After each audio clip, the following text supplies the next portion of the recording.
मेरा नाम ओम प्रकाश सैनी है और आपको स्क्रीन पे मेरे मोबाइल नंबर दिख रहे होंगे। आप किसी भी प्रकार के नोट्स के लिए मुझे व्हाट्सअप कर सकते हैं। Thank you so much. Hello student, आज हम बात करने वाले हैं पूर्णांक संख्याओं की कि पूर्णांक संख्या किसे कहते हैं।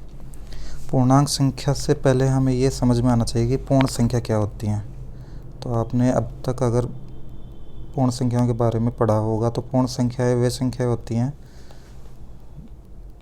जिनमें दशमलव संख्याएं सम्मिलित नहीं होती हैं, जैसे कि 0, 1, 2, 3 और इसी तरीके से हम आगे बढ़ते जाएं और हम अनंत तक बात करें, इन्फिनिटी तक बात करें, तो इन संख्याओं को बोलते हैं पूर्ण संख्या। तो यहाँ पर आप देख रहे होंगे कि सभी की सभी संख्याएं धनात्मक चिन्ह के साथ हैं, यानी कि सिर्फ धनात्मक संख्या लिखी हुई हैं। अगर ऋणात्मक संख्याएं भी इनमें शामिल कर ली जाएं, पूर्ण संख्याओं के अंदर अगर ऋणात्मक संख्याएं भी शामिल कर ली जाएं तो उन संख्याओं को पूर्णांक संख्या कहते हैं। यदि पूर्ण संख्याओं में इनके ऋणात्मक संख्याएं भी सम्मिलित कर ली जाएं तो इन संख्याओं को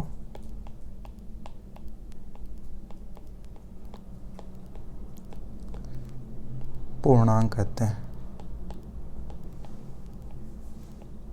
नाम से भी आपको समझ में आता होगा कि पूर्णांक मतलब पूर्ण अंक, जिसमें भी ऐसी संख्या जिसमें जितने भी अंक हो वो सभी के सभी कैसे हो, पूर्ण अंक हो, मतलब दशमलव जैसी कोई संख्या नहीं हो, तो उन्हें क्या कहेंगे, पूर्णांक। चाहे वो ऋणात्मक चिन्ह के साथ लिखी हुई हो या फिर धनात्मक चिन्ह के साथ लिखी हुई हो। यानी कि हम अगर पूर्णांक संख्याओं की बात करें तो हम अनंत में माइनस में अनंत तक जाकर या फिर हम प्लस में अनंत तक जाएं तो सभी संख्याएं क्या होंगी, पूर्णांक संख्याएं। यानी कि इनको हम कुछ इस तरीके से डिफाइन कर सकते हैं कि 0, 1, 2, 3 अप टू इन्फिनिटी। यानी कि हम 0 से लेकर अनंत तक चाहे धनात्मक दिशा में जाएं या 0 से लेकर अनंत तक हम ऋणात्मक दिशा में जाएं, दोनों ही तरीके की संख्याएं कैसी संख्याएं मानी जाएंगी, पूर्णांक संख्या। तो पूर्णांक संख्याओं को कई प्रकार से हम डिफाइन कर सकते हैं। पूर्णांक संख्याओं को हम अलग अलग तरीक़ों से हम इनको विभाजित कर सकते हैं। जैसे एक तरीका होगा कि हम कुछ पूर्णांक संख्याओं को धनात्मक पूर्णांक माने तो बाकी के जो बच जाएंगे उनको हम फिर कहते हैं अधनात्मक पूर्णांक।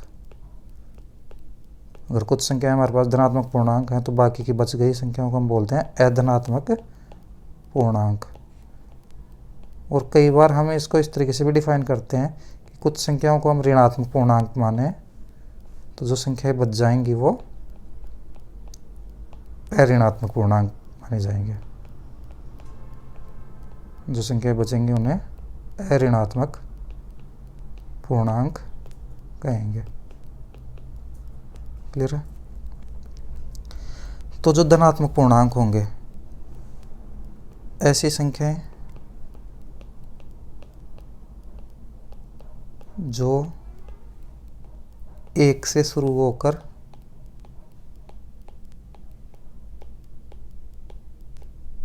अनंत तक जाती हैं,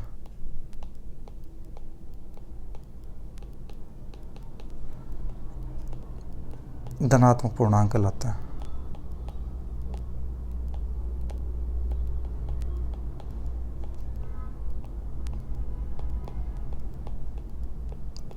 अर्थात जिन संख्याओं को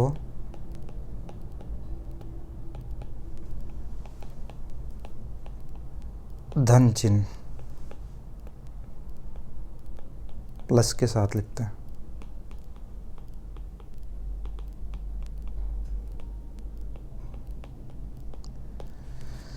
एग्जाम्पल के लिए देखा जाए तो जैसे मान लो 5 हो गया या फिर 7 हो गया या फिर 9 हो गया, इनके आगे अगर प्लस का साइन लगा हो तो इन्हें क्या बोला जाएगा, धनात्मक पूर्णांक। लेकिन नॉर्मली हम क्या होता है प्लस वाले साइन को हम इग्नोर कर देते हैं, हम इसको लिखते नहीं हैं। तो हम नॉर्मली 5 लिख देते हैं या फिर 7 लिख देते हैं या फिर 9 लिख देते हैं। तो ये सब कैसे पूर्णांक है, ये हैं धनात्मक पूर्णांक। और इसी तरीके से ऋणात्मक पूर्णांक, तो ऐसी संख्याएं जिन्हें हम ऋण चिन्ह माइनस के साथ लिखते हैं।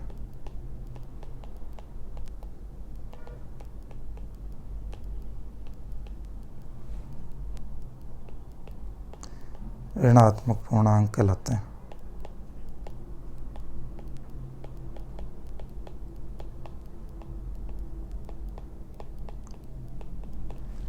ये -1 से -∞ तक जाती हैं।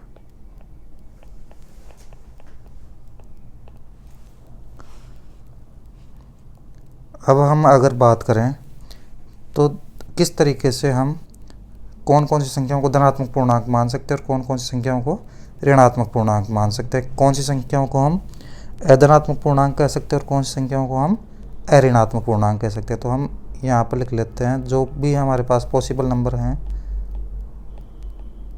पूर्णांकों के लिए, तो वो ये हैं कि -∞ से लेकर अगर हम प्लस में ∞ तक जाएं तो ये सभी कैसे हैं, ये पूर्णांक है। तो पूर्णांक की अगर हम बात करें तो अगर 1 से लेकर हम अनंत तक जाएं तो सभी में प्लस का साइन होता है, तो इन्हें हम कहते हैं धनात्मक पूर्णांक।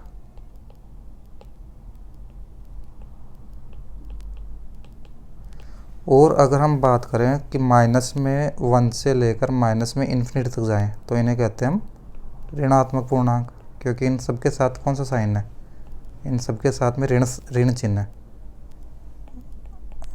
इसलिए इन्हें कैसा कहा जाता है, ऋणात्मक।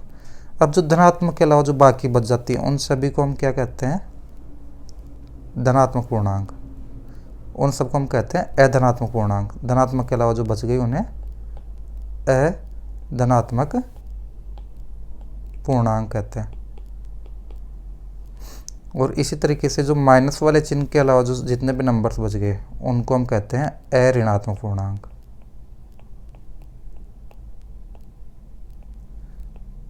तो बाकी सब संख्याओं का हमें समझ में आता है, लेकिन जीरो का हम ये देख रहे हैं यहाँ पर कि जीरो या शून्य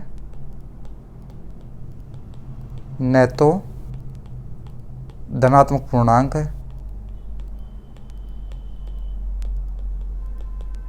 और न ही ऋणात्मक पूर्णांक है।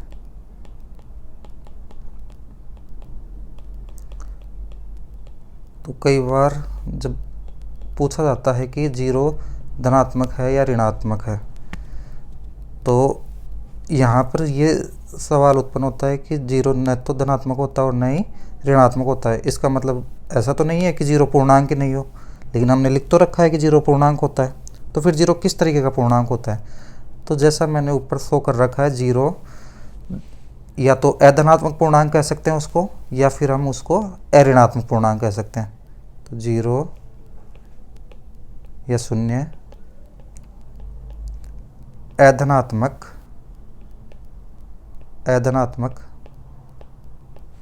एवं अऋणात्मक पूर्णांक होता है। यानी कि आप अधनात्मक बोल सकते हो, अऋणात्मक बोल सकते हो, और अगर आपको क्वेश्चन में दिया हुआ हो तो आप दोनों को एक साथ भी लिख सकते हो कि अधनात्मक भी होगा और अऋणात्मक भी होगा। तो अधनात्मक एवं अऋणात्मक पूर्णांक होता है। तो ये आपको ध्यान होना चाहिए कि जीरो न धनात्मक है न ऋणात्मक है, लेकिन जीरो अधनात्मक भी है और अऋणात्मक पूर्णांक भी है। तो इस वीडियो में हमने पूर्णांक के बारे में विस्तार से चर्चा की। नेक्स्ट वीडियो में हम किसी अन्य टॉपिक पर चर्चा करेंगे।